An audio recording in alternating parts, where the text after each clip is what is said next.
welcome to Unspoken Layers, Daniel Schmidt. Yes, thanks a lot. So I'll do an introduction. Daniel is a research group leader at Luxembourg Institute of Science and Technology in the area of Vitrimer and polymer network formation. Yes. And composites and nanocomposites. Yes, exactly. Very complicated words for me. Okay. But can you help us first explain in simpler terms what you do to like a more general audience and how your past experience has led you to this point?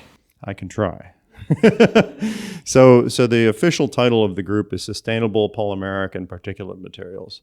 And the sustainable piece is worth explaining because this term gets used a lot, and there are a lot of different ways of thinking about sustainability.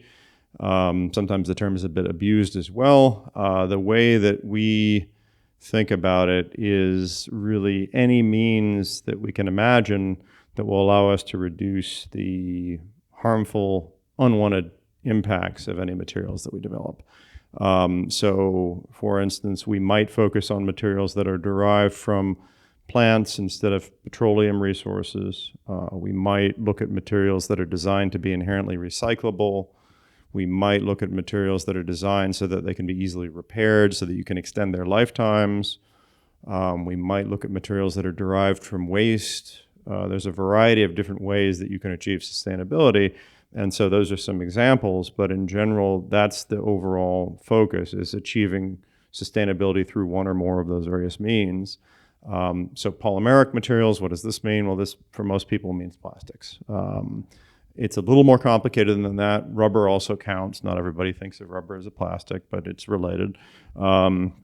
We also include things that a lot of people would think of as glue or sealant or things like that. So if you go to the hardware store and you buy this two-component adhesive where there's like, this little plunger you push on and there's two liquids that come out and they mix around and then it hardens. Exactly, that's right. This stuff, that's another good example. So that would be a polymer network. The stuff that this chair is made out of, some of this is probably thermoplastic, which means it melts. The networks don't melt. And then you've got rubber, like your tires, and these don't really melt either, but they're very sort of soft and elastic compared to, something like this, which is quite rigid. So all of those are polymeric materials. They all have different characteristics, and we're interested in finding ways to make all of them sustainable. The part about particulates comes into play because there are a lot of reasons why you might add particles to these various polymers to get them to behave in a different way. And this gets to the idea of composites. So composite materials have been around for a very long time, and the idea is extremely simple. If you don't like the properties of materials A and B, then you put them together and you get some properties that sort of in between the two materials that you've mixed together. So in this case, the particles that one is probably most familiar with, the reason tires are black, for instance, is they contain tiny particles of carbon. And so that makes them black.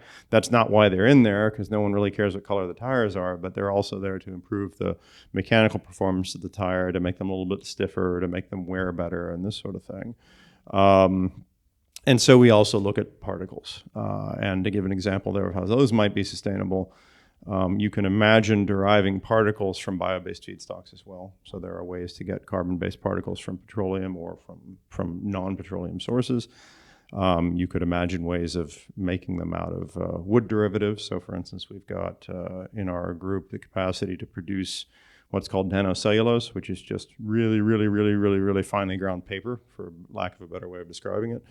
So you can make extremely tiny particles of cellulose that you can use to make plastics stiffer and stronger, things like that. So that's a little bit, overall what our group is focused on is looking at those kinds of sustainable polymeric materials, sustainable particles, maybe putting them together, and trying to find ways to use those that make sense, maybe replacing materials that are more conventionally used, that are more conventionally produced, that have a larger environmental impact, or maybe coming up with new uses for such materials that they're not currently used in right now. Yeah. You say it's more develop new ways for sustainable use of polymers and composites. Yes, we try. And to be fair, I have I have to be very fair on this point. There is a structural composites unit as well. So we work with them closely. Usually what we're doing is we're giving them liquid resins, kind of like the epoxies we talked about before, and they're reinforcing them with continuous fibers. And so that's where you might see something like, I think a lot of people know about fiberglass, where you have glass fibers reinforcing a polymer. This is often used in boats and things like that, or sporting goods. You know, you can see carbon fiber bicycles, things like that. So those guys really are continuous fiber composite experts, but we work with them to give them the glue that holds the fibers together. Yeah. But absolutely. Mm-hmm. So what led you to be interested in this area and working in this for a long time now? That's a good question. I guess I kind of got into, I guess I would say that I got into all of this because I liked chemistry in high school. That's probably where this all started.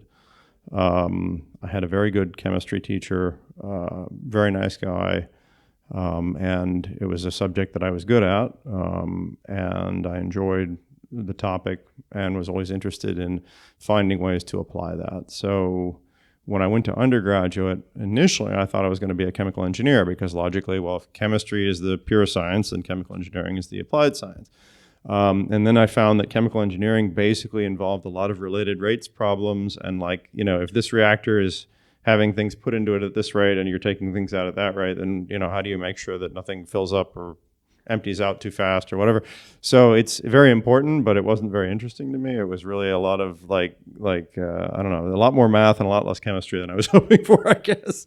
So at that point I discovered, and luckily where I was going to undergraduate, they required all the engineering majors to take at least 2 introductory engineering courses. So you weren't allowed to just stay in one and say, oh, that's all I'm going to do. You had to at least take one other just to see.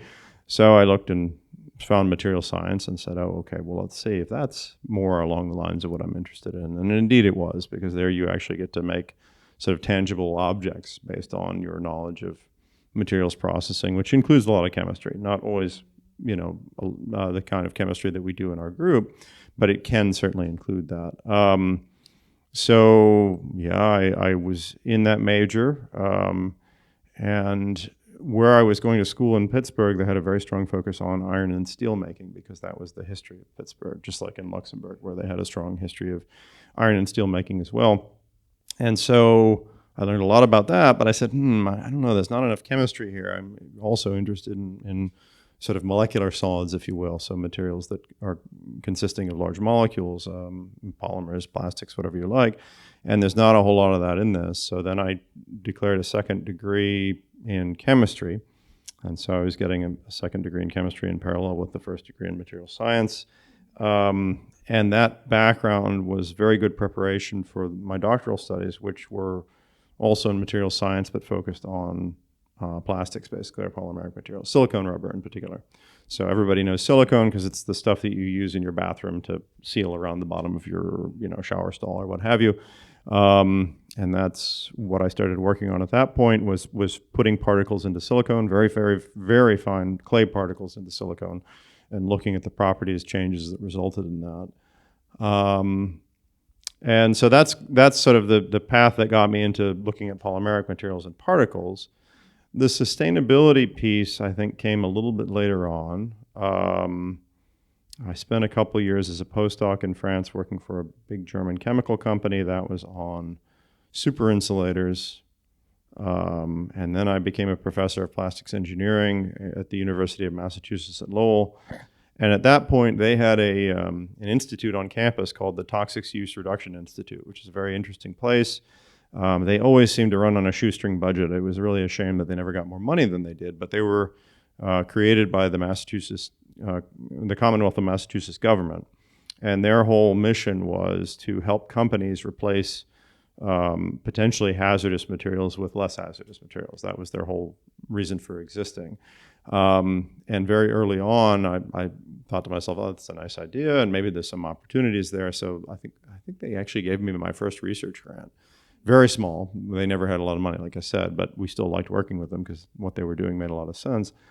And in that case, it was related to PVC and plasticizers and stabilizers in PVC. So PVC would be, for instance, I'm probably not using it in this anymore, but it used to be that this flexible wire and cable insulation, like for the cables of your microphone, that is something that you would often use PVC for, a lot of wire and cable insulation in general. And it's not normally a flexible plastic. It's actually a rigid plastic. You have to add an oil to it to make it flexible. The typical class of oils they were adding to those materials for many, many, many years were known as phthalates. And you may have heard about them in the news because they have a very bad reputation now as being hormone mimics or endocrine disruptors. So they do weird things in terms of once they get in the body, altering the way the endocrine system works. So they can have long-term effects on, I think, health and well-being. And I mean, I'm not a toxicologist, so I'm not an expert on that, but it's pretty easy to find review articles on that. So there's definitely concerns about those, just like there's concerns about bisphenols, bisphenol A, all this sort of thing. So there were a lot of concerns expressed about those materials. Another problem with wire and cable insulation in the US is that they actually use a lead stabilizer to heat stabilize it. So, which is not great because lead is obviously toxic. I think they even had one instance where an electrician who liked to chew on his wires or like strip the insulation off with his teeth got a little bit of lead poisoning because he got enough of it like that way. And it's also why when you handle Christmas lights in the US, there's usually a warning on the box that says wash your hands after you do it. It's a very effective heat stabilizer. It makes the material much, much less likely to break down, but it's not good for you. So we looked at replacing those with some less nasty alternatives, let's say, and trying to find a way to do it practically. Yeah, and I found that very satisfying. It seemed like a good way to use what I learned. So having had that experience once, I looked to have that experience more frequently. I pursued additional funding through TURI and other avenues where it looked like there might be an opportunity to make a positive impact with the things we were doing. And so I think that's kind of how that developed. That just, at some point you spend a lot of time getting skills, getting education, and then at some point you think about, okay, what do I want to use this for now, right? Like, and you don't have the luxury of thinking about that early on. You're just trying to survive and get a job and all this kind of stuff, and make a living. But at some point you do get the opportunity, hopefully, or at least I was lucky enough to have the opportunity to ask myself, like, okay, if I could do whatever I wanted with these skills, what would I do? What's the best thing I could do with them according to me? And so that's what kind of led me down that road, and also inspired a lot of the work that we're doing here at LIST, in the sense that, for instance, a lot of the stuff we do with recyclable and bio-based composites and things like that, the hope is that we can displace materials that are not recyclable, that are not bio-based, and have a meaningful impact on all the greenhouse gas emissions and waste generated as a consequence of normal materials being produced. So, if we can do something about that, that would be good, because we need to do something about that, like yesterday, basically. So, yeah. It seems like I hear the story of this initial spark of interested in chemistry. Yes. And then which led you down to this path of exploring deeper into different areas. You find some things you like, you don't like, and then follow your curiosity through the career journey. And then afterwards, you found like you said, trying to apply these skills to a positive impact according to your values. Exactly. It's like a hero's return. That's very nice that you put it that way. Story arc from your life. It's very inspiring. Well, thank you. And it seems like that this journey and almost this perspective of a material scientist and a chemist is ingrained already in your perspective, as in like every day. If I look at these things, I classify it as some sort of plastic material, and then I can feel the texture of it, but I think you're able to like really go into the details and see the how do you say, like nano that. Yeah, it's one of the curses of working in this area is you start looking at everything like, oh, I wonder what that's made of, and I wonder how it was made, you know. But I think a lot of the people in my former department in the U.S. in plastics engineering would start doing that after a while, because we got to see all the processing equipment. And there's so many things made out of plastic. I mean, if you just look around, you know, here, you know, the feet to your tripod, the clips on the tripod, you know, that phone over there, you know, everything is made out of plastic, or a lot of things are made out of plastic. And once you see how it's all made, then you're like, I wonder how they made that one, you know. So. If you look at one thing, so much information. That's right. I think the normal people who's not in this field would like ignore. Correct. That. We take a lot of this for granted. That's right. And to be fair, it's me as well. I mean, until I joined List and started working with Goodyear, I took tires for granted. Okay, it's a black rubber, and that's fine. You know, it's super complicated. Oh my goodness. So it's really, really, really, really, really, really, really complicated, and that's what you learn when you get into any of these materials, is just how complicated they are. Yeah. I would say even I mean, in any field that's like people are professionally like exactly. Once you get to know this like this deep level of value that you need to exactly.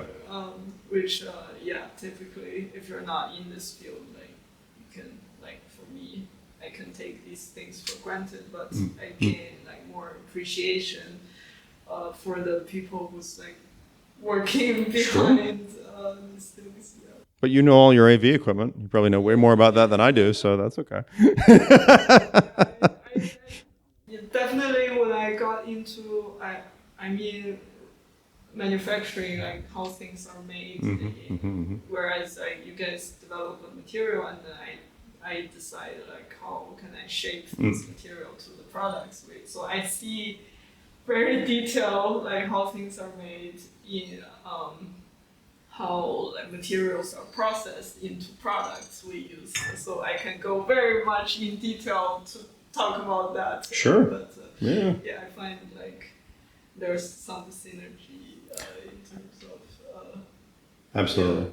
Well, and that's the point also, is that no one person can know all of this stuff. So it's a good reminder that this is why we need to collaborate, because, you know, you only have so much time to learn all these things, you know. So if you get the right people together on the other end, then you can put all these different kinds of expertise together and do some very interesting stuff. Yeah, which would be nice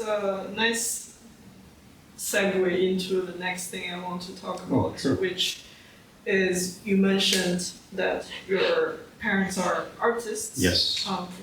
And what you're doing now is primarily hardcore science. Yeah. So how did that artistic upbringing, that environment you had, inspired your path? And I imagine you have to communicate very differently and to bridge that gap. That's a good question. Yeah, I guess. I mean, what do I remember? So when I was a kid, I remember helping my dad grade his assignments for some of his art classes. So I probably learned a little bit there. He gave me one of his cameras, one of his 35 millimeter cameras to try out when I was like 11. So I was fairly early on, and also when I was young in school, we had art classes at school all the time. So fairly early on, I was sort of exposed to various artistic pursuits as well. And it wasn't so much that I wasn't interested in them or anything like that. It was just more that the chemistry was more interesting. But at the same time, having that exposure to creative pursuits, what one realizes is that any pursuit can be a creative pursuit if you sort of handle it the right way. So I think that's one point, obviously, from the standpoint of what I do. It is hard science or engineering, but there's a lot of creativity. It's expressed in a different way. You know, the outcomes are not necessarily aesthetic, but nonetheless, there is a lot of creativity there, even if it's probably less evident, let's say. But in terms of, I mean, I'm trying to think when that started on the communications front, because that's a good question as well. I guess probably was when I was an undergraduate. probably when I was an undergraduate, because that's really when I started doing a little bit of undergraduate research to start with, and that would probably have been the first time I would have had to explain anything. Because I mean, my parents are very smart people, and I could always tell them, "Oh, I've got physics class, or I've got calculus class, or whatever," and they know what that is. They may not be able to necessarily help me do my calculus homework, but that's okay. That's not like an alien concept or anything. But once we got into the research side of things, then we started talking about things that were really sort of brand new, if you will. And yeah, I think that the key there is simply to be able to remember what everybody else experiences, and sort of step away from your own specific experiences in a very specific technical area and just think about, okay, what's a normal human being, seeing when they interact with the world, and how can I relate what I do to those things? I mean, I think at the end of the day, that's the all it comes down to. Because I mean, it's not that people aren't intelligent. It's really just a matter of, just like what we were talking about today. If I need an example of a plastic, I can basically bet on whatever room I'm sitting in or wherever I am that there's at least one example of a plastic somewhere around. So I just need to look around a little bit. Oh, okay, there it is, and then I can say, okay, yeah, that's like that, and then immediately somebody has something tangible to look at, where then they can connect with it. So I think that's the thing that you have to do. And I think that's what occurred to me early on, because actually I would talk with my parents about materials sometimes. I remember having a discussion with my dad about reformulating some paint. He wanted the paint to do something different from the standpoint of its viscosity and everything like that. That's a materials problem, right? But he knows paint very well. He's mixed up his own paint for a long time. So that's a discussion we can have. And yeah, okay, it's kind of a material science discussion, but it's also an artist discussion. Glass etching. If you ever do glass etching for artistic purposes, the chemicals that those folks use are very similar to some of the chemicals they use in a clean room. So there's all kinds of different things where you can, depending on who you're talking to, and if you know a little bit about what that person experiences, you can try to sort of connect to it. I think the other thing that helps a lot is teaching. I was teaching at the undergraduate level for many years in the U.S., and you absolutely have to find ways to reach people, that are easy to understand, that are accessible, and ideally a little bit entertaining as well, if possible, just to keep everybody's attention. And so I was teaching basically the second year plastics engineers, polymer science, second and third year, depending on exactly which class we speak about. And they had never seen anything like that before. They're smart kids. Absolutely, but they never, and had almost no chemistry background. So it's like, okay, I'm going to have to figure out a way to make sure that this is, comprehensible. And then let me think about what they've seen already. Let me try to put myself in their place and think about what have they experienced, what might they have run into up to now. And I think it's just being able to do that. Yeah, nothing too magical, but it is true that it takes a little bit of an adjustment in one's thinking. It's like translating complex ideas to other intelligent people who are not in the same field. Correct. Correct. So if you can, you talked a little bit more general about this area, if you can break down the process of that, the steps, how would you go about translating that step by step? Yeah. That's a good question. I think a lot of times it comes down to thinking about, first, what am I trying to explain? What's the concept I'm trying to explain? And then can I think of a tangible example or representation of that concept in the real world that everyone would be familiar with? So I remember, for instance, teaching about polymerization chemistry, again, to the plastics engineers, and thinking about, okay, how am I going to explain these two kinds of polymerization, chain polymerization and step polymerization. So step polymerization, you've got two different kinds of molecules. Well, that's one example, but let's say you've got two different kinds of molecules that are complementary and they attach to each other. You have one molecule that has, let's say, the A groups, one molecule that has the B groups, and they like each other and they stick together. Okay, that's great. That's all sort of a little bit hypothetical. But if I start talking about Lego bricks, And I say, okay, imagine that these molecules are Lego bricks, then everybody's on board immediately. Everybody knows Legos. We all played with them as kids, so that's fine. So just thinking about, okay, those fit together in a similar way to these molecules, and everyone knows those, so then I can use that as an example. Or in the case of chain polymerization, this is a totally different process where you create like an active center, and then the monomers add very rapidly one after the other. So the analogy I would often use in class there is it's almost like you're lighting a fuse, and then it's like in the Looney Tunes where the coyote lights the fuse and it goes along the ground, burning or whatever, like in a line, and so this is almost like this chemical reaction moving down a series of monomers and linking them all together and leaving a polymer in its wake, if you will. So I think it's just sort of thinking about what could I use as a tangible example. And of course, it has to be well chosen, and you have to know how far you can push the analogy, because there are certain instances where the analogy only holds to a certain point, and then you have to say, okay, but up to this point, that analogy is fine, but beyond this point, be careful because it's not exactly the same, and sometimes it's hard to find a really good tangible representation. That can be a challenge. New concept for me, actually finding analogy would also have its limits. Yes, for sure. Sometimes you can, and sometimes it's 80% there, sometimes it's 50% there, sometimes it's all the way there, and you just have to make sure that people don't take it too far when they shouldn't. That's all. So it seems like first identify the point that's to be communicated, and then finding familiar examples and analogies where I think it also depends on the audience. Yes. The type of the audience. Exactly. Not everybody knows Legos, but the American audience knows Legos, no problem. Probably the European audience as well. So yeah, exactly. You would have to adjust the analogy based on the type of the audience. Yeah. Well, and in general, anytime you're speaking in front of an audience, you have to know your audience. You have to know who you're talking to. And if you do, then it makes life much easier. And if you don't, it's going to be tough. And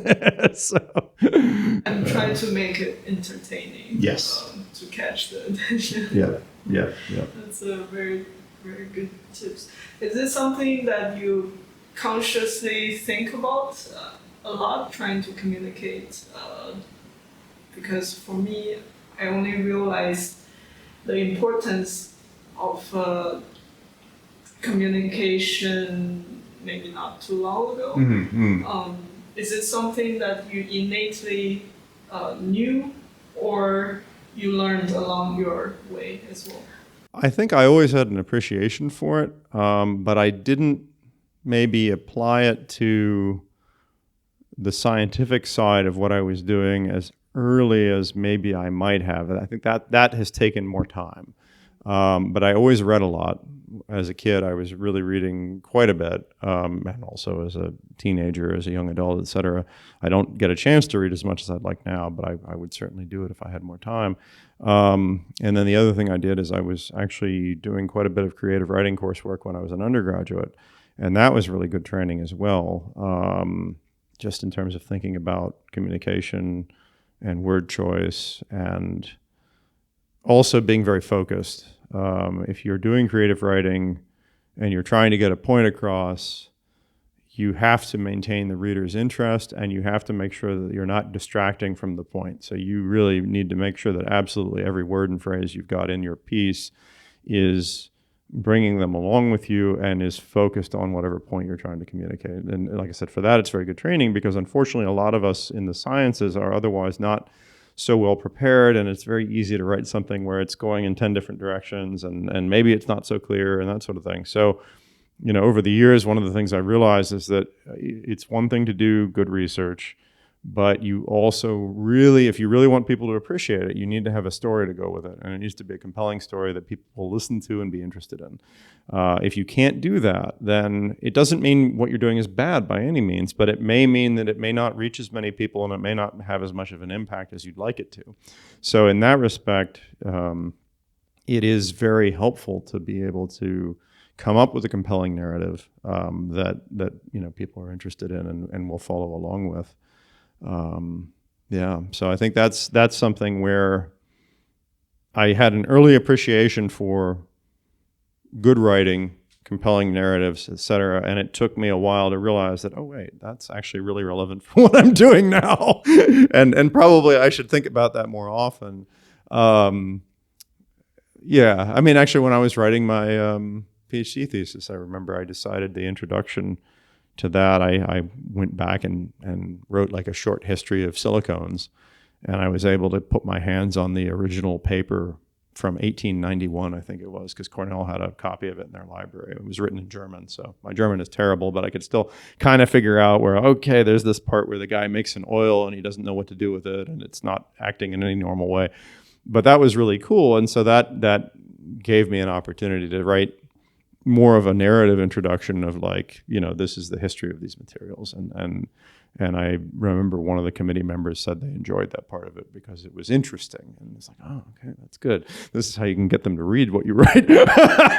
Not just like, okay, whatever. I think a common trap, or like I believe the trap now, is for a lot of people to say that, oh, they don't understand, therefore they're not worth it to communicate to. Like, no one understands me. Oh, yeah. I think that's something I hear about a lot. I don't know if it's a young people thing. So like people tend to a lot of times feel misunderstood, but now reflecting on it, maybe the communication piece, at least from one side, is missing. And there's actually, if we really go into detail about it, like we just talked about, there's so many considerations that goes along in terms of translating the amazing ideas you have to an accessible format, so that other people can actually pay attention and communicate with. No, I would agree with that. I mean, I think, and to be fair, it's not, I don't want to downplay the difficulty in doing that. Communication is difficult. There's no question about it. It's even more difficult if it's in an international environment, or if it's in, a very specific area that maybe not everybody understands. So, that takes work and practice, and it's not something that just comes out of nothing. And I think also, related to what you were saying, probably a lot of young people may feel this way simply because it takes time for all of us to get good at communicating. I don't think I was very good at communicating when I was a teenager either compared to now. Hopefully it's improved some, but, so that's kind of natural. The one thing that I am a bit allergic to, that for me is sort of a normal developmental stage, but occasionally I'll also hear people, very highly trained people. I remember one time I was talking with a mathematician who said something like this. I was asking, well, what do you work on? Oh, it's too complicated for you to understand. I'm like, you must be joking.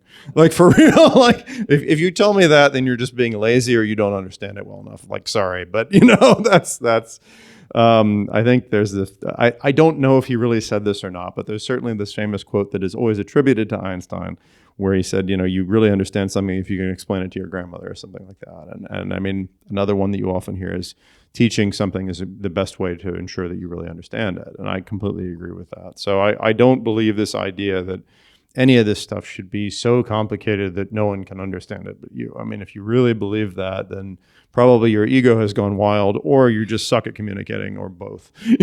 So like, sorry, but Wow.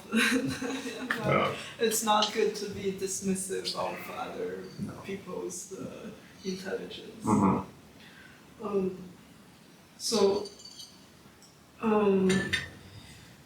Can you give some practical way, like we touched upon like teaching, and what else are the ways to get better at doing so? That's a good question. I think one thing is to be exposed repeatedly to good communication. I mean, it's just having those examples. I was very lucky that when I was an undergraduate and also when I was a graduate student, not all of my professors were good at communicating, but some of them were really excellent. and you, I mean, I remember my physics teacher at Carnegie Mellon, Hugh Young. His name was on the textbook, and he was the last of the three authors that was still alive. I think he was a postdoc when the book was written, and the other two guys were professors.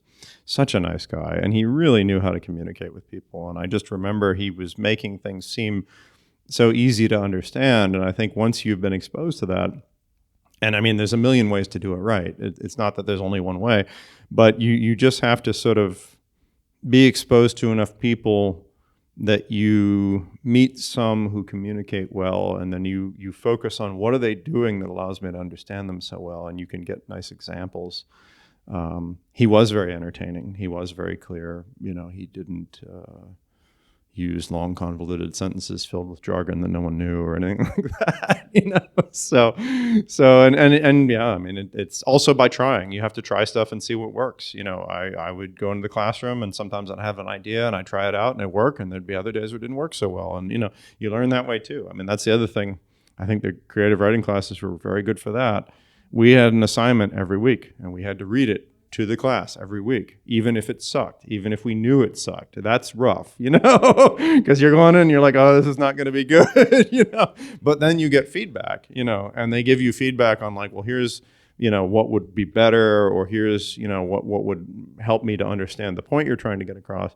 So that kind of stuff is super useful. And thinking about it now, probably that process of having to go through that was very helpful for improving communication. A little bit difficult sometimes. You really are very humbled by these kinds of experiences. Another one we used to make our students do, and I've had that done as well, which is great, is you film somebody giving a presentation, and then you make them watch their own presentation. This is usually terrible for everybody. Like, I remember doing that, and everybody hates it, but it's like, okay, I see now. I know what I need to do differently. So I think that's part of it too, is just kind of knowing what it looks like from the audience perspective. Yeah, actually, I have to agree. Like doing this YouTube channel, Sure. and trying to interview people. Yes. Yes. It's very helpful for me personally, Yeah. to improve my communication. Yeah, I believe it. I think I just had this impulse of starting a YouTube to express myself. Mm-hmm. And then I realized I need to write things down to like really communicate and plan like what are the structure for the video. I didn't realize it's mostly a writing exercise. My impression is it's hard work too. I mean, it's not trivial, and you can see that when people are being interviewed. Yeah. I think it definitely helped me, even if okay, I have a small channel, not a lot of people are watching it right now, but the benefit for me personally is like tremendous. Oh, I believe that. Like in all areas. For sure. No, I totally believe that. I agree with writing and like talking to people. Yeah. So why do you think it's important to have an impact for the work? Because one cynical view could be like, I just want to do what I'm interested in, right, and focus on that. I don't really care if people understand it or not. I think that's also a way some people would take. Yeah. Why do you think for you it's important? I guess the way I think about it, at least for me, and I guess my argument would be that it doesn't have to be either or in that respect, is if you get to the point where you have skills in a certain area, usually you have multiple ways you could apply those skills where you'd be happy applying them, whichever way. So, I mean, the way I think about it is like in terms of materials research, there's a lot of different materials I could research for all different kinds of purposes. Personally, I like all of it. So if I'm gonna pick something that I do and I enjoy all of it, I might as well do something that's also doing some good, because why not, right? Like, I mean, if I don't do that, what's my excuse for not doing that?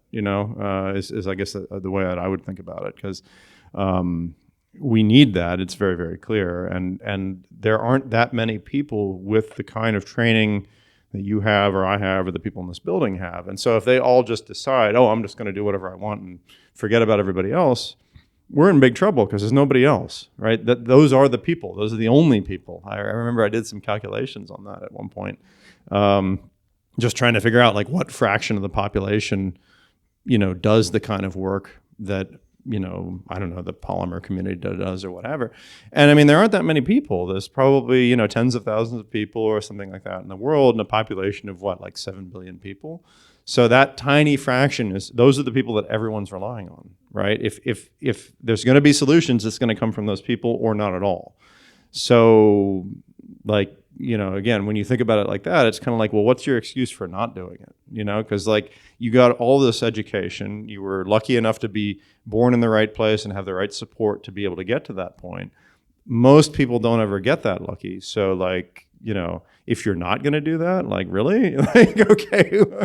So I would argue there's a little bit of responsibility there. And I think you can also do that and be just as interested as if you were doing something else. So I don't, for me, think that you have to sacrifice what you enjoy. I would actually argue that it increases your satisfaction because if it works, not only are you doing something you enjoy, but you can see that it's really helping people. And I would hope that most people would find that satisfying. I'm sure there's some people who don't care, don't get me wrong, but I would hope that most people would find that satisfying. So that's kind of the way I think about it.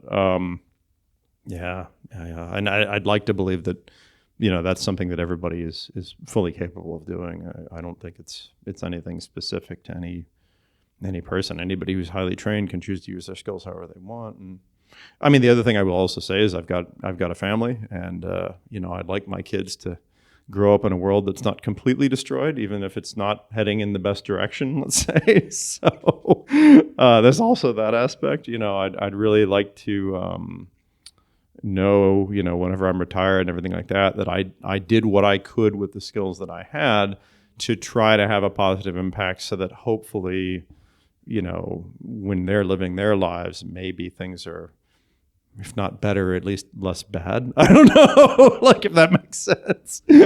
So yeah. So there's a sense of responsibility and making a positive impact with what you know. Yeah, absolutely. Yeah. So, and looking at it in multi-perspective, it seems like a good thing overall to try to at least do that. Yeah. Mm-mm. Do you ever think about? Because I would. Do you ever think about you're doing this, and well, some people will come and take it for granted. Does that ever affect you? Right. I mean, yeah, I know what you mean. So, I mean, for instance, let's say we develop a new tire that's like, I don't know, way better, some material in it that's way better than a regular tire, and it's bio-based and there's much less pollution, and people just drive on it and they don't think about it. I don't mind. It doesn't bother me at all. No. I mean, because it's like I know. That's enough. You know what I mean? And also the other people who will have worked on it, they know. If somebody else wants to learn about it, great. If not, that's okay. The main point is the impact that it has. So if I can see that the impact is there, I'm not really so concerned about people jumping up and down and being all excited that, hey, look, there's this new black tire that looks just like this other black tire, but it's better, but I can't see how, like, okay. So that's okay. There is a sense of detachment from the ego, I guess. I think to a certain degree, although, I mean, I don't want to paint myself in too positive a light in that respect. I think the ego is fed by the satisfaction of having done it and knowing that, oh yeah, I did that and that actually worked really well. And so there is sort of the ego is somehow fed by that success. It's just not necessarily that you're up in front of adoring crowds or anything like that. The reward function is based on the process of having done rather than social validation.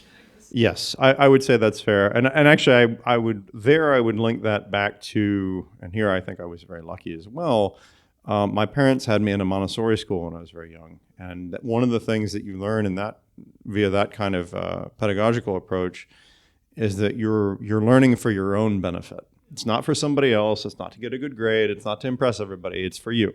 So if you get that in your head, then you don't need to worry so much about external validation because you're fundamentally interested in what you're doing anyway, and so that's its own reward.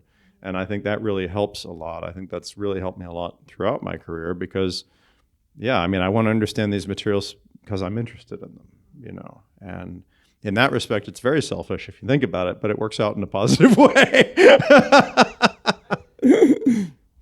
I don't know if there's a better alternative other than like really enjoying what you're doing and this thing that you enjoy also have a benefit to other people. I feel like that's like the deepest satisfaction to me personally. Also, I can imagine for you. I agree with you, but I'm sure that there are other ways of thinking about this because otherwise we would have everybody doing this, and clearly everybody is not doing this. So there's also the luck aspect where we're lucky to have found something and you were given the freedom to continue pursue. Oh, 100%. Yeah, absolutely. No, this is the thing I also try to impress on the students that I interact with is that, there are way more smart people in the world who could do this work than who are doing this work. Because the question is, are you born in a place where you're going to have the resources to go to school, to get a PhD, to find a place to work? Are you going to be lucky enough to have the network to get those jobs and everything like that? So unfortunately, I feel like there's a lot more people out there who could do this who were probably never given the chance. But so that's another reason I would argue that those of us who were lucky enough to get into these positions do have kind of a responsibility to make the most of them, because it's like, somebody else might have wanted that job too, might have been able to get that job in another, parallel timeline, if you will. Maybe they would have done something different with it. So, also got to keep that in mind, I would say. Yeah, the sense of humility. Exactly. Yeah. Another aspect I want to explore is on your specialities field. Your description, you said nanocomposite perforation, social chemistry, etc., etc. And then suddenly I saw graphic design and I guess that's still there. And photography. Yeah. That's true. You did your research. That's good. So it's quite surprising to me that it seems more opposing fields than, how do you integrate these different areas into your life? Yeah. So the graphic design aspect, I think that comes into play mostly when we're doing posters and presentations. Because I am extremely picky on how things look, and so maybe driving my students a little bit crazy sometimes. But it's and I guess where does that come from?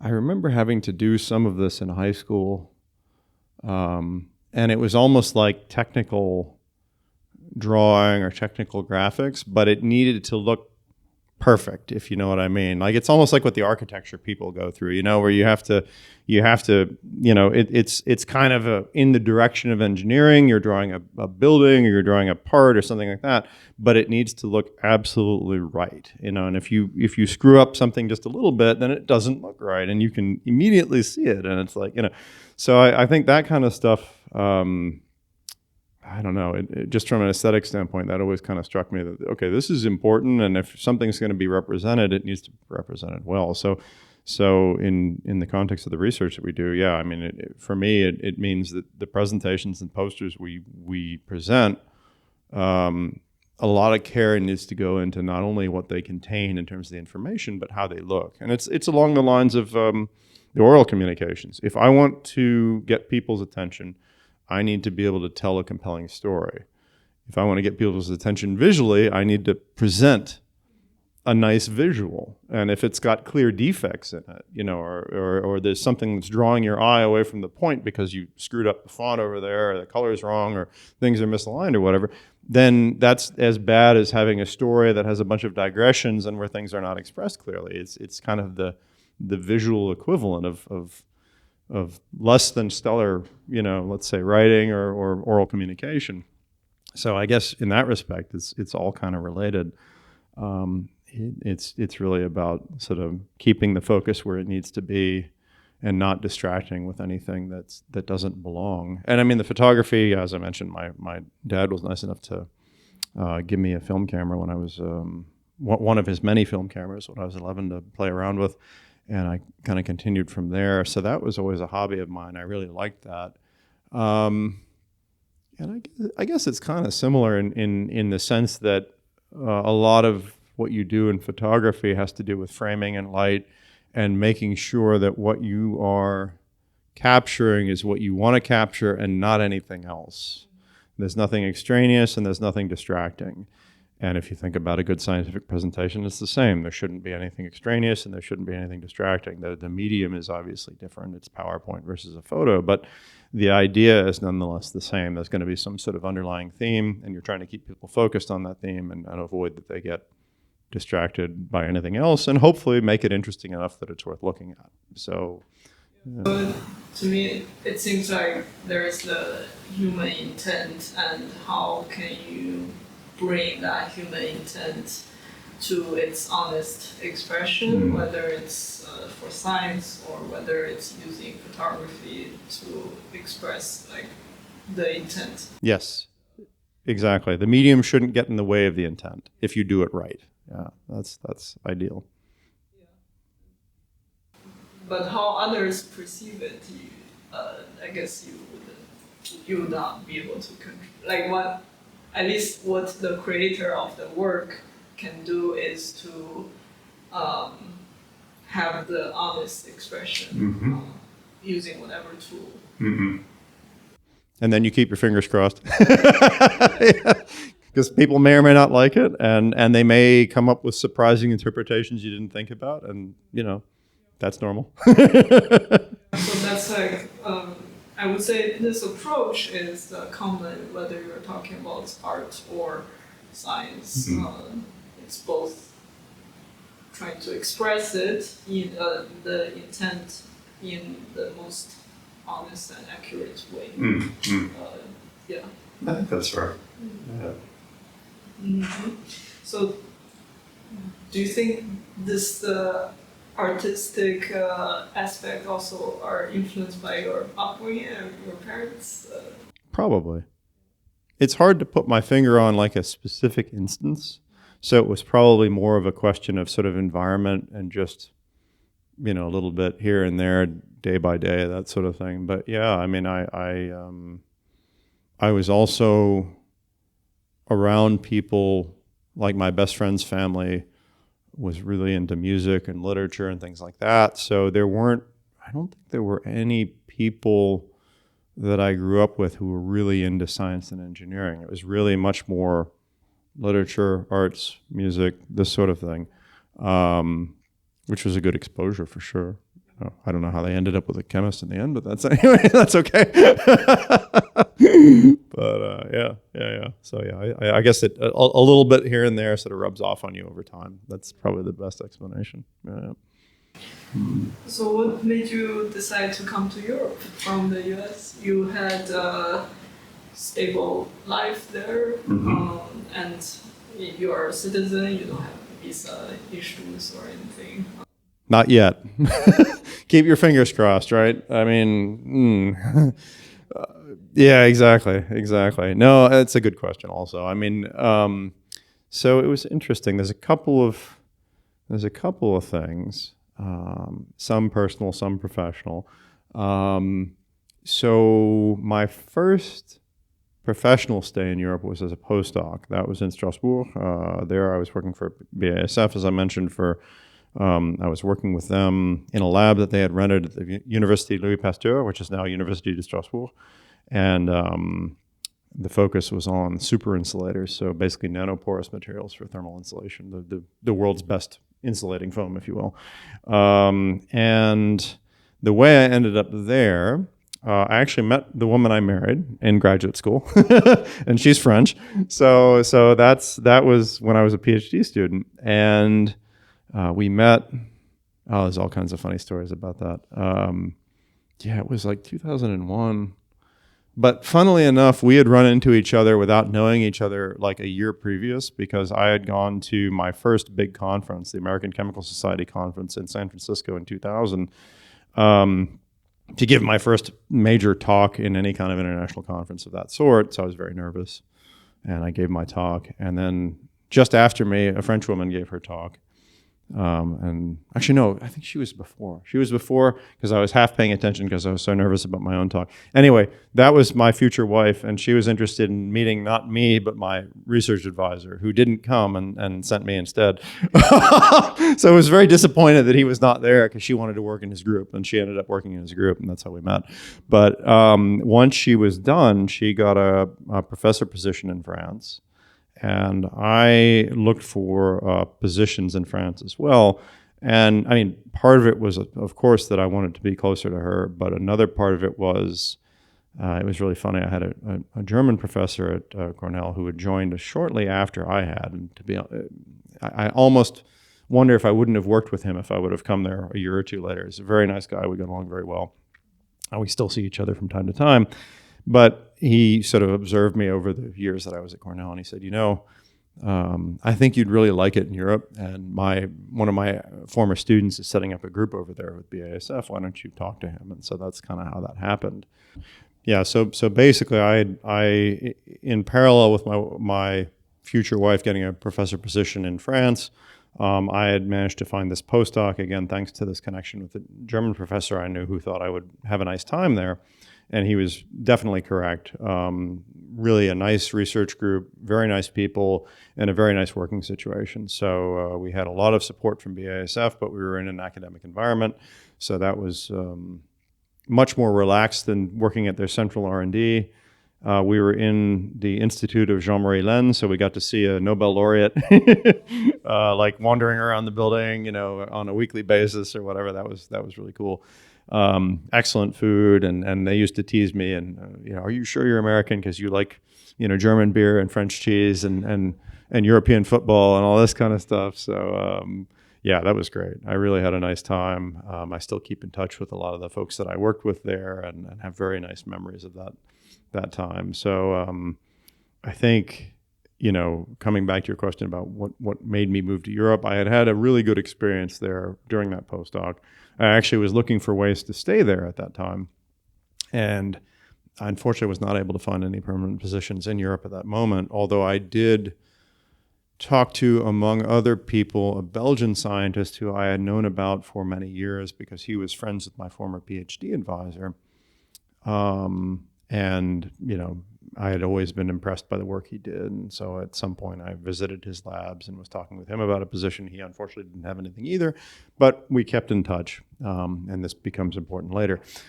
So then I ended up having an offer at the University of Massachusetts at Lowell, and also an offer at ICI in Teesside in the UK. Because at that point I wasn't really sure whether I wanted to go into academia or industry. And my postdoc, I could have gone either way. If I want to go to industry, I tell everybody I worked for BASF. If I want to go to academia, I tell everybody I was in University Louis Pasteur. And both were true. It's just, how do you write your CV depending on the position? So went to UMass Lowell, became an assistant professor there. My wife was hired by them a year later. So that really worked out well for us. In the sense that we were both finally able to live and work in the same city. It took, I think, 5 years for that to happen, so that was a long period of time. And it was a very good experience in terms of, learning how to teach, doing a lot of proposal writing, sort of learning how to do that, learning how to supervise PhD students and run my own research group and everything like that. But I think what I also realized over time there was it was going to be hard to do certain things I wanted to do.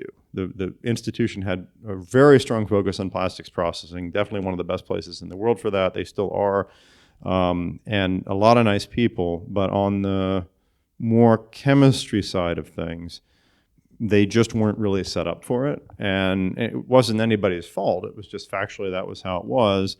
And it was also pretty clear that they were not going to get some massive infusion of new funding anytime soon. It's a public institution in the US, and unfortunately, the typical story of a lot of public university systems in the US is sort of declining public funding over the years. So, it became evident after some time that probably if there were certain things I wanted to do, I wasn't going to be able to do them there. I was going to have to go somewhere else. So at some point I started looking at, are there options for me to move to another university in the US, to another university somewhere else, research center, what have you. And I was pretty selective about it. It wasn't like I was desperate to leave and applying to every place I could find. It was probably 2 or 3 applications a year at most. But at some point, the Belgian gentleman I mentioned previously came to List. And I'd never heard of List before. And I said, oh, this is interesting. Philippe is there. And I know he's really good. So if he went there, that must be a good place because he wouldn't go there otherwise. So that's kind of what led me to give a try to applying here. And that worked out. It was kind of a funny situation because I'd applied to various places for years. I'd gotten really close at one point at Virginia Tech, but nothing had worked out. And then finally I had one year where I had gone from 0 offers to 2 offers because it was between List and the University of Waterloo in Canada. So I felt really bad eventually turning down the folks at Waterloo because they were super nice, and I'm sure I would have been happy there as well. But at that point, I just asked my wife. I said, "What would you prefer?" And she preferred to be in Europe, and so okay, no problem. So that's where we went. But yeah, I mean, I lived in Strasbourg before, and it's not that far away. And I was forced to take French as a little kid when I was in Montessori school for 4 years. And I thought I'd forgotten everything, but it came back relatively easily when I was a postdoc. And then it continued to come back more and more as I interacted with my wife's family and everything like that. So by the time, we were considering this move, I was already at the point where I could give a scientific lecture in French if I needed to and that sort of thing. My writing is terrible. This is really annoying. It takes me forever to write just because it's very complicated to write French correctly and to get all the letters, all the silent letters that need to be there, and yeah, they're very strict about it too. So, this is very slow for me, but at least for speaking, it's fine. So, when I found out that in Luxembourg, that's the #1 spoken language, okay, no problem. Yeah, it seemed like a nice opportunity. And when I toured the place, they had definitely a ton of equipment, really nice facilities, stuff that I would never get my hands on if I would stay where I was. So that was a big part of it too, is in addition to having had a really nice time in Europe previously, in addition to having basically half my family, not so far away in continental Europe, that the opportunities were here as well from a professional standpoint. So it was a combination of personal and professional motivations. And yeah, I mean, it's worked out pretty well. You mentioned the funding in the US wasn't so great. Yes.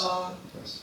Do you think that's more general in terms of research, or do you think it's more specific to the area you're in? That's a good question. I would say that, and I have to be careful when I talk about funding. Also, there's the sort of state support for the state universities, which is sort of like how much of the budget of the university is paid for by the state, right?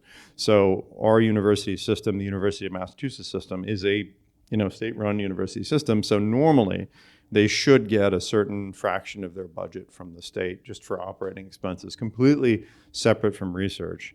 And I want to say by the time I was leaving, it was something like 20% or something like that. So, and that's what keeps going down sort of across the country among all of the sort of state schools, University of California, University of Michigan, University of Nevada. I mean, you've got all different kinds of state university systems all over the country, and they're public in theory, but the amount of funding they're getting is so low in many places that they start to sort of be in the same range as the level of state support that some private schools get. And then it's like, well, you're not getting us any more money than the private schools are getting, but you're dictating all the things we do because the state still gets a say. So like, how does that work? But anyway, that's one issue. And that kind of resulted in a situation where the university would have very little money to improve its buildings, improve its campus, and they would also end up charging the students more and more every year. And you would see inflation in tuition and fees of about 5%, which is crazy. I mean, this is the other thing that I realized also, especially when we were talking about having a family, is it's like if our kids want to go to school at the same place as I went to school, the amount of money we would have to save for them to do that was ridiculous because the prices had just gotten out of control since then. So that's one of the consequences of that. Now, in terms of research funding, the U.S. is arguably one of the most competitive places in the world in terms of research grants. Now, we were able to do it, and it's kind of along the lines of what I was saying to you before. You know, you struggle a lot. You in this case, you work very hard to get tenure, so you have a permanent position, which is really a very difficult thing in the U.S. academic system. You have 6 years to prove yourself, and if you don't do enough in those 6 years, then you're out. Year 7, you're no longer working there. Like that's it, you know. So you have to raise a certain amount of money in that time. You have to publish a certain amount of papers in that time, et cetera. So you need to learn how to do these things. And you know, I did, and my wife did, and we were both able to get through our tenure process. But it's true also that because the success rate at the National Science Foundation, places like that, is low enough that you end up having a lot of proposals that are good but don't get funded. Like, I can't sit here and tell you that the best proposals I wrote in the U.S. were the ones that got funded. Sometimes they were, and sometimes they weren't. You know, I have proposals that I would consider to be superior that didn't get funded, and then some that were maybe not quite as good that did get funded, because once the success rate is down around 5 or 10%, it's just kind of luck to some degree. I mean, they have to be good. They have to be, usually what happens when you're on these review panels, and I've done it many times as well, is you can immediately separate the proposals into good, bad, and kind of in between. And once you do that, all the good and in between ones are out, and then all the bad and good in between ones are out, and you focus on the good pile. And you might get a dozen proposals, and they might say, well, we can fund one of these and maybe a second one as a backup, maybe, you know. But at that point, then it's just a question of like, who's on that review committee? Does anybody have a really strong opinion or know somebody or whatever? Or alternatively, you know, is there no one who really understands the research, and so maybe nobody really appreciates what's being proposed? And unfortunately, as a consequence, you know, there's a lot of luck involved. So that's the funding situation that I refer to in the U.S. as being kind of difficult. You can still get stuff done. It's just it adds an additional layer of obstacles to getting certain things done.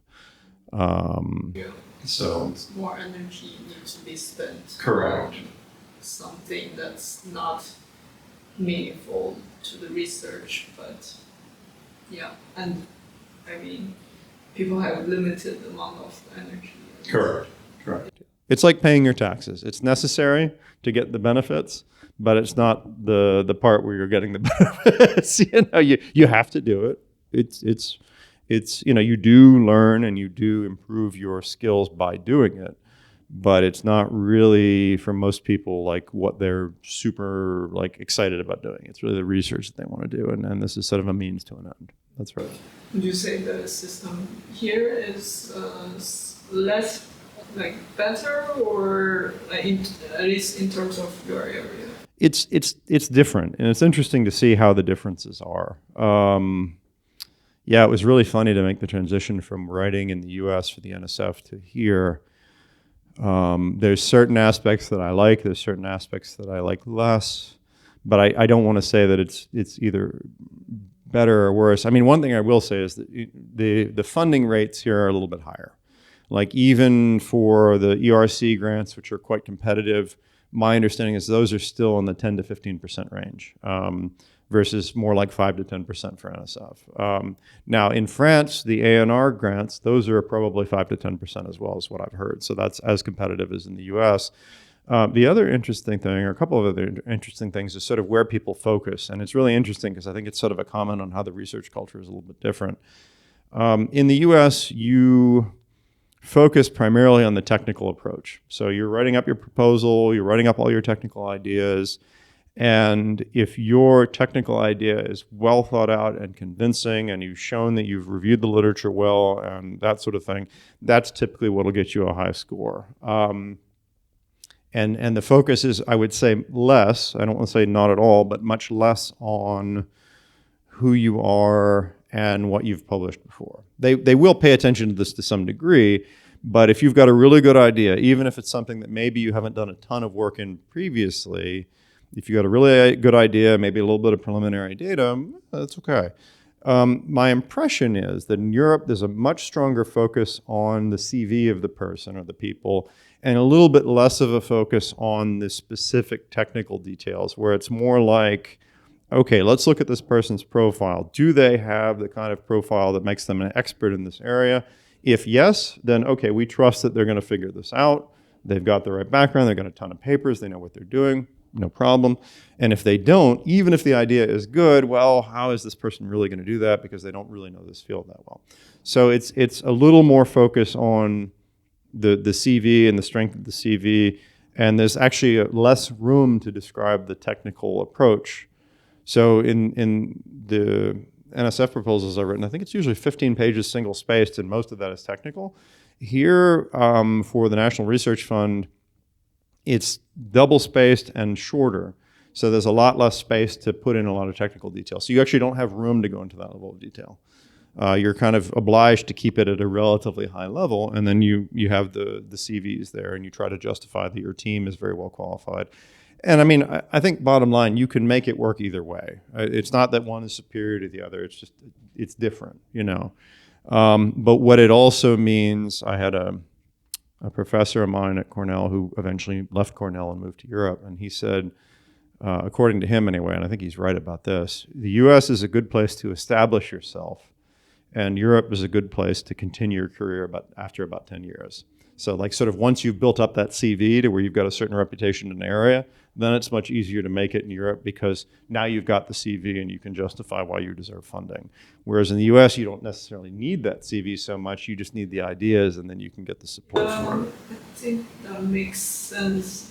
And also, I imagine it will be harder for younger researchers to in Europe to push their amazing ideas, I guess.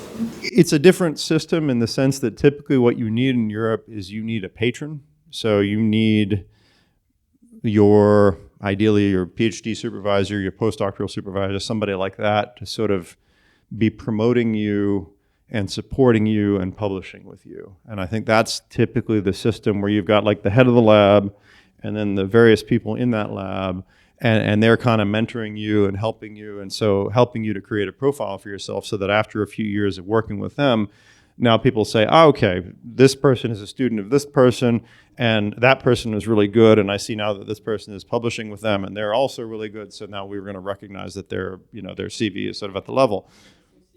Exactly.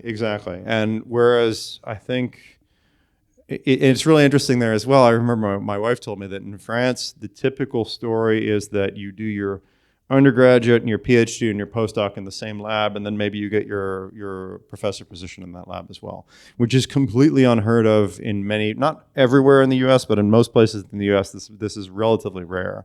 We were always encouraged to go somewhere else. To have different perspectives. Exactly. That's right. So like I was always told that it was good to do your PhD somewhere other than where you did your bachelor's or your master's or what have you, and to do your postdoc somewhere else as well, because it communicates to anybody looking at your CV that you're flexible, that you can do different things, this sort of thing. So it's really interesting just to see how that works. Exactly. And I mean, again, you can do good work in either system. It's not to say that there's only one right way and that's it, you know. I think there are pros and cons to each approach, but definitely takes some adjustment. Yeah, I can relate. It almost seemed like, to me, the US is very individual focused, and the Europe is more collective. Yes. I think like by association, yeah. So that actually seems like express itself in these systems they create. Yep, exactly. Exactly. No, I think it is a reflection of the culture to a significant degree. Exactly. Mm-hmm. That's very interesting. Yeah. So you said you also engage in both fundamental and applied industry-driven research. How do you see these two areas play together? It's another, I would say, a gap, that you are trying to bridge. Right. I mean, I should start out by saying they're both really important. And I think one of the things that you sometimes have happen is that people will start getting really focused on application-oriented or applied research. I know this happens in the U.S. A fair bit, and really pushing like, oh, this has to be good for something, and if we're going to spend government dollars on this, then we should see some output. And I think to a degree, there's an argument to be made for that, but there's so many examples of where fundamental research that nobody thought would ever be good for anything ended up being like super useful, decades later or whatever. So I think you really have to have both. It's really essential to have both. If I speak now for me specifically, I probably tend to have a little more of a bias for the applied side of things. Not all the time, not all the time, but that's also probably why I'm at a place like LIST, So and why I was doing a fair bit of research in collaboration with industry in the past. But I mean, every so often, you look at an applied problem and you realize, okay, to really do this right, I need to figure out what's going on behind all this stuff, because there's something fundamental we're missing. There's some aspect of the science that's not clear, and we're going to waste so much time doing this unless we figure that out. So that's, for me, what typically would motivate me on the fundamental side, if that makes sense. I can think about examples of that in my previous work with nanocomposites, where again you're taking just really, really tiny particles, mixing them in with plastics and making the plastics stiffer, stronger, this sort of thing. And there was this long discussion in the community as to why were they getting stiffer and stronger the way they were. In some cases, you could make them tougher. And normally, if you put a brittle particle into a plastic, you don't expect it to get tougher, you expect it to get more brittle. But in certain instances, the opposite was happening.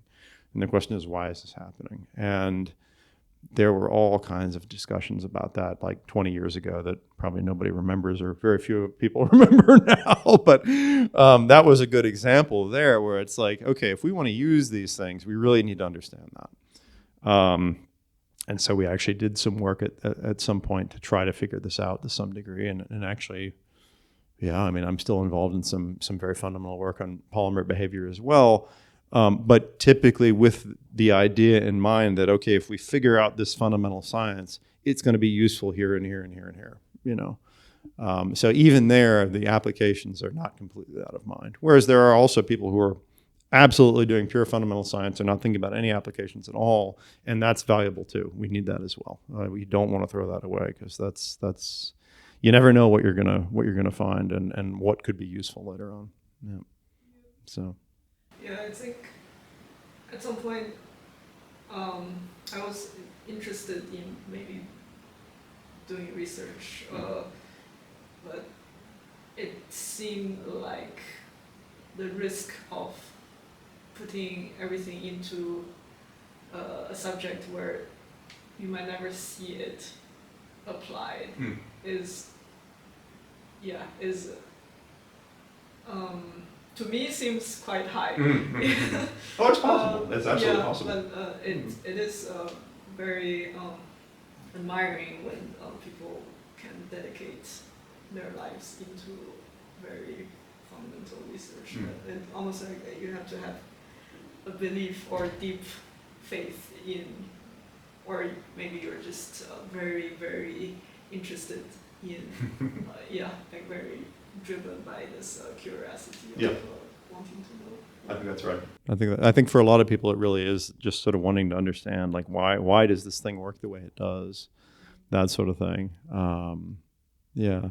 Well, and I think that, one of the other things also is you never really know. So, and maybe one of the ways that one gains a little bit of confidence that, who knows, maybe this will be useful at some point, is in doing the research, you often find yourself digging into the literature, and every so often you come across some PhD thesis or some paper from long ago where like, oh man, this is perfect. This is exactly what I've been looking for, and like, you kind of wonder, like, I wonder if this person who wrote that knew that like 40 years later, somebody would be looking this up.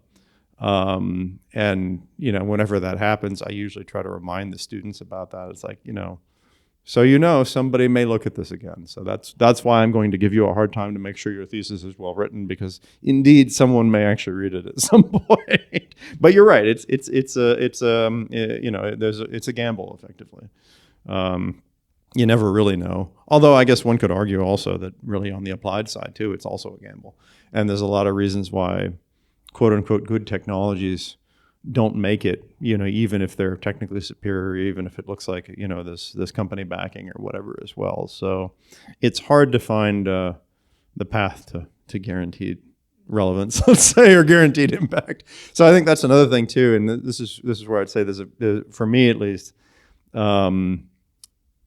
I think there's a strong motivation on my part to be flexible and to work on different things, because you never really know what's going to be important, what's going to work out, and what's not. So in that respect, there's a model of research that says you go into one field, you stay in that field, and you build your expertise up and up and up and up in that field. And I know, in fact, I got the advice from a colleague from the Czech Republic at one point. He said, you're doing good work, but you're kind of all over the place. You should really pick one area and focus on it. And I'm thinking to myself, he's not wrong in the sense that that's how a lot of people, especially in Europe, have succeeded.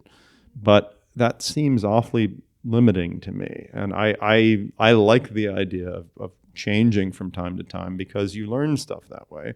And to be fair, this is also more or less obligatory in the US system, because the way that works is research, like everything else, has trends. So there are fashion trends, there are also research trends. When I started my PhD, nanocomposites based on clay were incredibly trendy. Not anymore. No one does this kind of work anymore. Right now, the stuff that we're working on here, these vitrimers, these recyclable polymer networks, those are very trendy. A day will come when they're not, And if I insist on only working on those for the rest of my career, at some point it will be certain that it will be very difficult for me to continue to get support. And also, I probably won't learn as much because I've already done it for so long. So one has to be able to be adaptable. I think it's good for your thinking also. I think you learn a lot more this way. You avoid, as we say, putting all your eggs in one basket. You increase the chances that you can have an impact. Because what you also find, I think, is that what you did before, it's never gone. Some of it comes back from time to time, and you can say, oh yeah, I remember, when I did this is what we saw, and this is related to this new problem. And it can be more relevant than you imagine sometimes. So that becomes kind of your unique perspective as well to apply to the new problem. Exactly. No, that's right. I think that's very valuable to do that. And I personally would encourage anybody in research to do that as much as they can without compromising their career, obviously.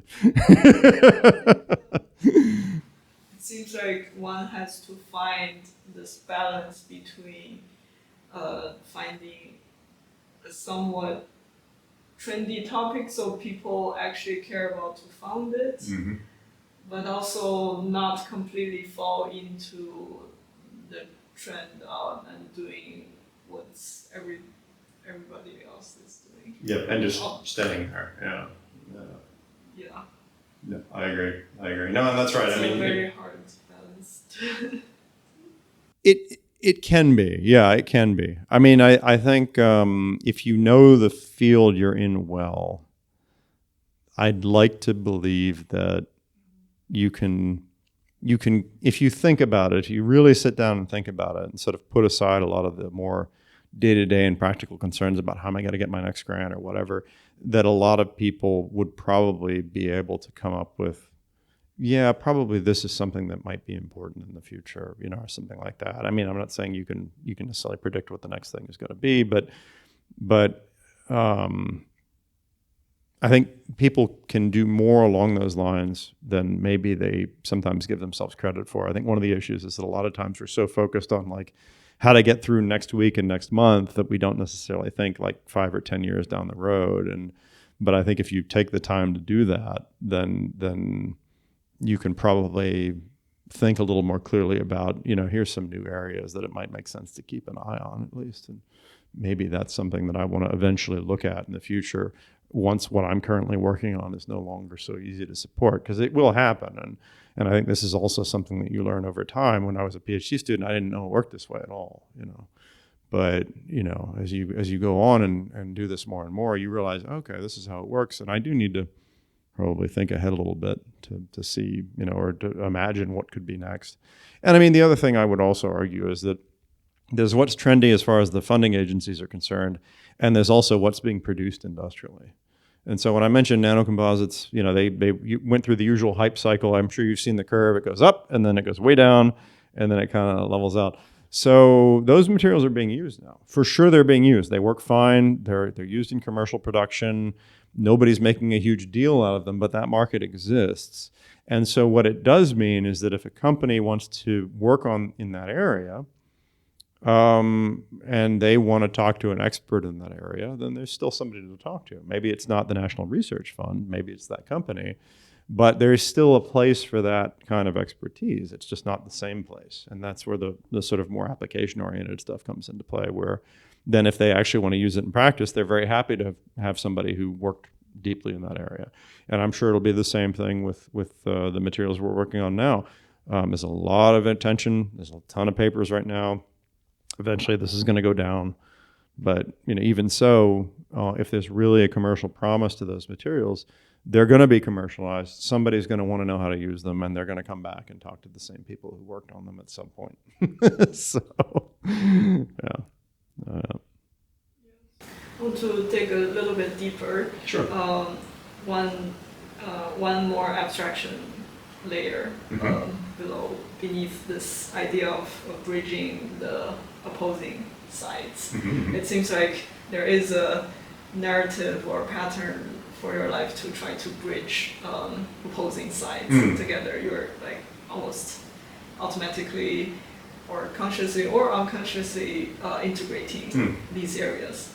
So do you think there's something that's guiding you to do this? Are you conscious about this? That's an interesting point. I guess, yeah, that's you're not wrong. I guess my experience has been that I find that to be a very interesting place to be because there aren't many other people there. So for instance, when I started out in undergraduate doing material science and then also pursuing a degree in chemistry, there were only two of us who were doing that. And I'll never forget it because it was a very difficult experience. I think if anybody had told me how much work I was going to have to do in advance of that, I never would have done it. It was not any like master plan on my part. We didn't know what we were getting into, basically. But my buddy Mike and I both decided to do that, and I think we were the first and only to ever do that at that institution. What I found was interesting was to discover just how different the training was. I thought it was going to be a lot of overlap. I didn't think it was going to be a big deal. Oh, it was a big deal. But what I also realized is that, this is good because it means that I can talk to both the chemists and the materials people. And what I was already finding even at that point is that there might be instances where the materials people needed to know X, and the best way to find it was one of the things that only the chemists knew how to do. And so the materials people would never do that thing, but the chemists would automatically do that thing, but they didn't care about the materials because they weren't working with them. So it's like you're saying, you're kind of in between, but if you know something about both fields, then what it means is you then have the ability to do some things that are certainly not impossible, but nobody had considered before because they were kind of separated. You know what I mean? And there was nobody in that intermediate space. So I think once I discovered that opened up some additional opportunities for doing interesting things that people weren't doing, I liked that, and I wanted to kind of stay in. Yeah, exactly. So I, it's the same thing with the chemistry and physics here. We have a lot of polymer chemists, not so many polymer physicists, but I've dealt with both. And there as well, sometimes it's really useful to be able to bring a concept from one field to the other. And I think there's a broader pattern that there's a lot of interesting things happening at the sort of the interfaces between different fields or when they start running into each other. So yeah, I think it's a very interesting place to be, and I like it. So that's I would say it's become more intentional over time. Yeah. Yeah, I think it gives unique perspectives where others don't see, and you're able to creatively find the associations, and then that's unique. Yeah, but although I do think this in-between space is difficult to be in because it's quite lonely. I don't know if you ever I know what you mean. feel like you don't quite 100% belong to any of the two. Like you can't quite define like or put yourself in a box, which it's good, but at the same time, like not a lot of people are outside of this. Right. No, I know what you mean. I know what you mean. Yeah, because sometimes people say, "Oh, you're a polymer chemist." I'm like, "Oh, not really. I'm not that good at polymer chemistry compared to some of my colleagues because I didn't focus on it to the same level that they did." So you're not wrong in the sense that depending on how people think, they might not, think of me as quote unquote a real, researcher in this area or that area or whatever. Luckily, most of the people that I've interacted with up to now have been pretty open-minded about that. So I haven't really faced a whole lot of trouble. And I mean, I think part of that also just comes from if you can, one positive aspect of science is if you can publish some good papers where people are like, oh, that's nice, then like you automatically have some level of credibility, regardless of what your training was or wasn't. So, being able to show that you can do interesting things, I think helps to compensate for any kind of lack of a home, if you will. And to be honest, the materials people were already in between anyway. Like already being a material scientist, there aren't that many, and they're kind of in between physics and chemistry anyway. So they're already kind of like off to the side. So you're kind of used to that anyway. So yeah, I guess it hasn't really caused me any major problems up to now. But I could understand I understand the question because I could definitely see, depending on the circumstances, that it could be problematic. I mean, if you're in a department that's really focused on hardcore chemistry, for instance, and you're kind of doing some physics over here or whatever. And I mean, I think that's also maybe one of the reasons why I ended up searching for a new position to some degree as well, is because when I was at the plastics engineering faculty, and they were really nice people. I mean, I don't want to say anything bad about them, but it's true that I was never a real plastics engineer. Like I picked up a lot of stuff from them, so I learned a ton from being there. But I had colleagues who knew way more than I ever would about certain things, and that's okay. I mean, that's why I like working with them. But it's also true that there were certain aspects of things where there just wasn't that opportunity to develop because I was sort of in between, and I wasn't enough of a chemist for the chemistry department, but I was too much of a chemist for the plastics department, And I think part of that is also like what leads you to sort of look for a good home, And I think, in that case, LIST seems to have been a good place for that because, at least from what I've seen so far, because of the application-oriented research that they carry out, because that was always something I really liked. And because a lot of the stuff that I did would sort of draw on different fields for the purposes of fulfilling a certain need related to an application, that's appreciated regardless of like how you get there here, I would say. Yeah. I had this realization recently. It's fundamentally maybe a problem-focused mindset. Right. As in order to solve a certain problem, you would need to pull whatever tool or area. Yep. It doesn't matter which area, as long as for the purpose of solving. Right. The point is not to be a chemist. The point is to solve the problem. Yes, exactly. Yeah, that's right. Yeah, 100% agree with that.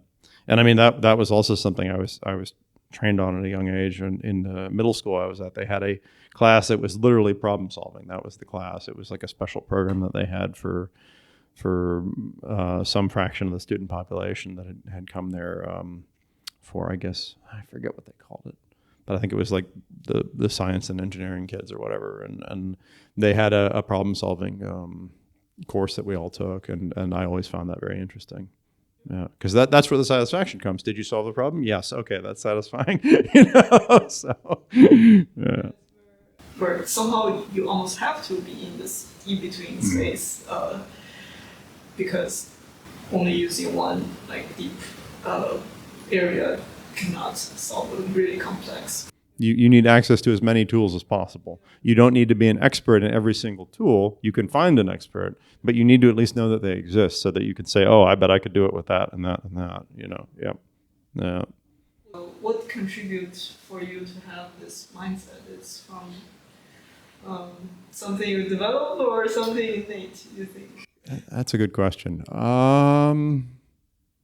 Yeah, I don't know. It's a good, it's, I mean, like I said, I could go back to that problem solving class that I had in middle school. I had a good time in there. I found it very interesting, found it very satisfying. That was probably part of it. But I guess, why did I find it interesting and satisfying? I suppose that must have been something that somehow, I guess it was in me at some point. Where it came from, I don't know. but anyway, yeah, just it was satisfying to do that. Yeah, actually maybe it's true. When I was really young, I used to help my dad fix up our house and fix his car because we bought an old house. Well, my parents, I didn't buy anything. I was too young. But anyway, my parents bought an old Victorian house in Georgia where I grew up. And, they didn't have a ton of money. So he did a lot of work around the place. And I would usually try to help him whenever I was old enough to do so. And so that was a lot of problem solving. It was just like, okay, well, I don't know, this pipe is not where it should be, or, this wall needs to be fixed or whatever. So like, how do we do that? How do we figure out a way to deal with that? So just kind of being used to that and, seeing also the tangible benefit, which is the house is in better shape, right? Because I do this at home as well. When something breaks at home, I usually like to try to fix it rather than toss it and buy something new. Yeah, exactly. Yeah. Mm-hmm.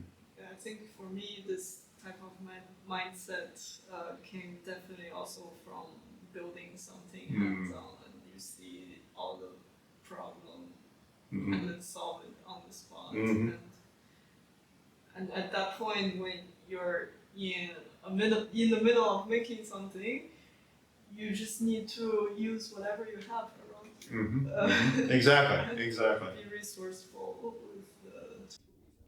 That's right. Yep.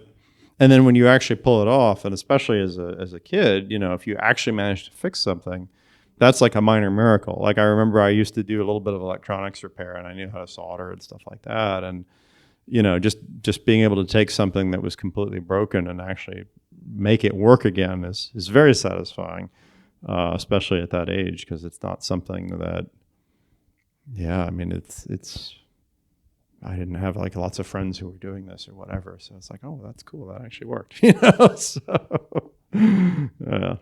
Mm-hmm. Okay, cool. Thank you very much. Oh, yeah, no worries. Yes. Do you have any suggestions for younger people or who wants to go into research? That's a good question also. I gave a talk on this, actually. I was just thinking about it recently because we had a meeting in this room, in fact, related to the new doctoral student office that LIST has set up. And they're trying to support the doctoral students and everything like that. And it brought me back to a talk that I had given on a PhD day in 2019 to all the PhD students at LIST, where it was like, how did your research career develop? And what I realized in writing that presentation was that there were two things. A lot of it was good luck.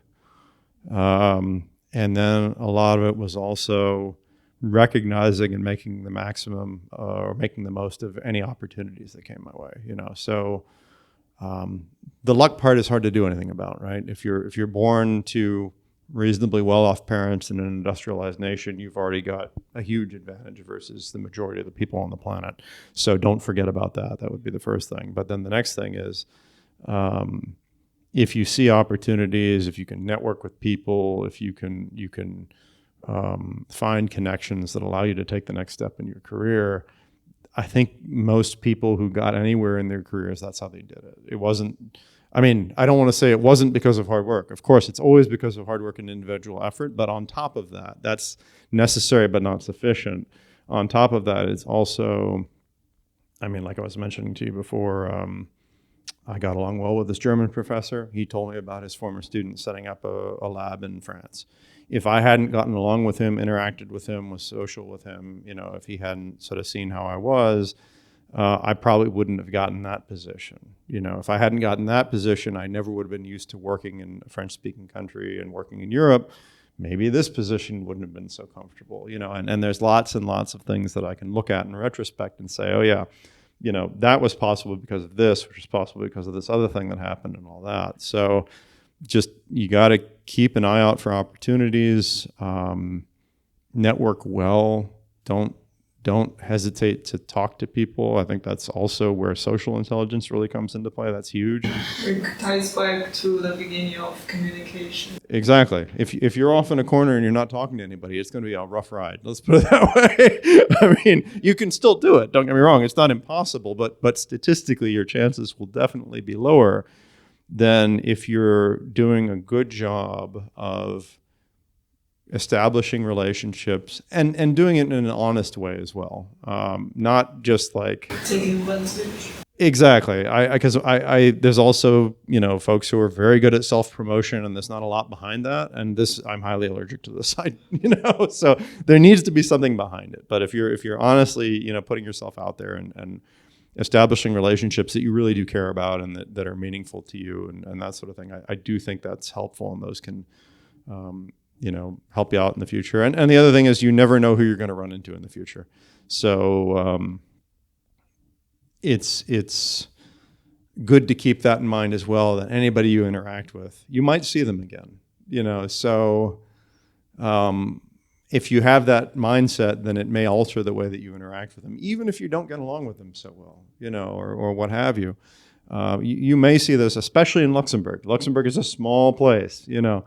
So it's pretty likely, if you're in a research community, you're probably going to see those people again. So, you know, just want to keep that in mind and find the best ways to navigate around the folks that maybe are difficult or you don't get along with, and find people that are friends and allies and that can help you later on, and, you know, do the best you can with that, you know. And if you help people, they will help you. At least that's been my experience. So People are reciprocal. Exactly.